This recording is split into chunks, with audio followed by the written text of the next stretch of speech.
ससुर जी जिंदा थे तो सासू माँ ससुर जी के साथ रहती थी। अब ससुर जी इस दुनिया से चले गए, अब सासू माँ यहाँ रहेंगी। घर का सारा काम मुझे अकेले को करना पड़ेगा।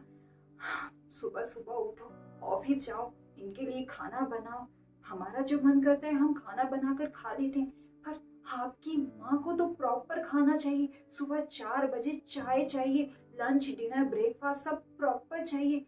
मैं अकेले कैसे करूंगी?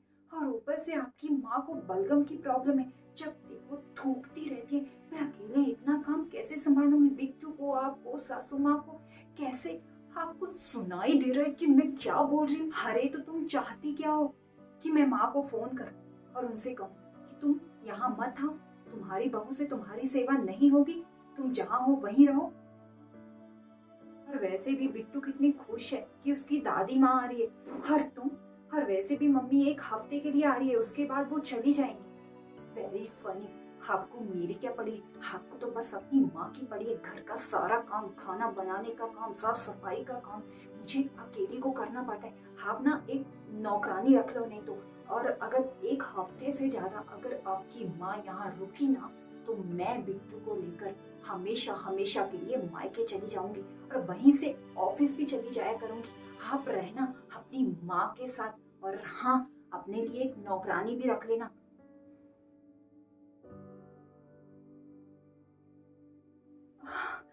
अरे मम्मी, आप यहाँ?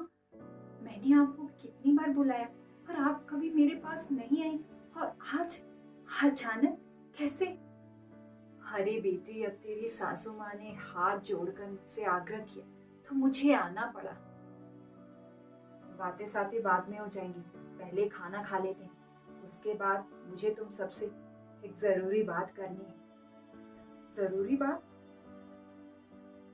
माँ ठीक है, हम खाना खा लेते हैं, उसके बाद बात करते हैं। कहीं जरूरी बात? कहीं उन्होंने अपनी माँ से चुगली तो नहीं करती मेरी? हाँ हाँ, हम खाना खा लेते हैं सब लोग, फिर बाद में बात करेंगे। मुझे ना जायदाद का बंटवारा करना है। माँ अभी इसकी कोई जरूरत नहीं है, जब तक तुम हो तुम संभालो, उसके बाद हम देख लेंगे कि हमें क्या करना है। अरे समधन जी, जमाई राजा सही तो बोल रहे हैं।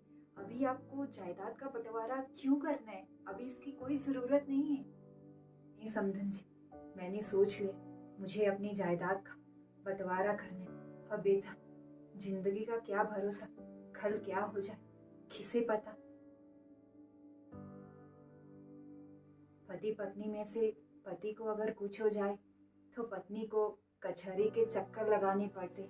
एक औरत के लिए ये बहुत मुश्किल होता है। बेटा, मैं नहीं चाहती कि बहू को कचहरी के चक्कर लगाने पड़े, इसलिए बेटा मैं जायदाद का बंटवारा करना चाहती हूँ, और कुछ नहीं। जायदाद का बंटवारा? कहीं ना ननद जी ने माँ के कान ना भर दिए हों, और मुझे लगता है सासू माँ अपनी पूरी जायदाद, ये घर अपनी बेटी के नाम ही करेगी, मेरे नाम थोड़ी ना करेगी।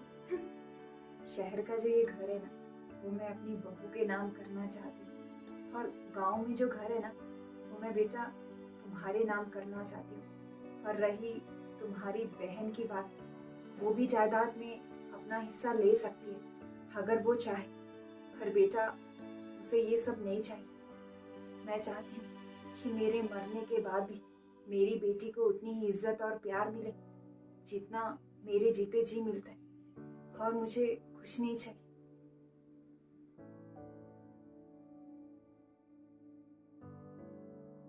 मैं ना अपनी बेटी से ज्यादा अपनी बहू से प्यार करती हूँ, और मुझे अपनी बहू पर पूरा भरोसा है, वो कुछ गलत नहीं कर सकती।